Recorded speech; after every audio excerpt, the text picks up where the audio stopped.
সন্ধ্যে 5টা বা 10টা ব্যাপার আছে।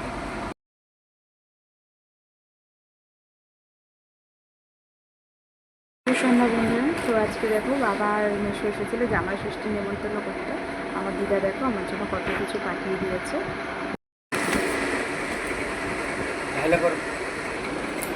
এই দেখো এতগুলো আম পাঠিয়েছে, আর এইগুলো গাছের লেবু পাঠিয়েছে। লেবুগুলো খুব কিন্তু খেতে সুন্দর। দেখো এগুলো কিন্তু সবগুলো গাছ পাকা আম। এই দেখো কি দারুণ না, আমার দিদাদের আছে এগুলো, আরও আছে ব্যাগের ভেতরে। তো তোমাদের কেমন লাগলো প্লিজ জানিও। শুভ সন্ধ্যা।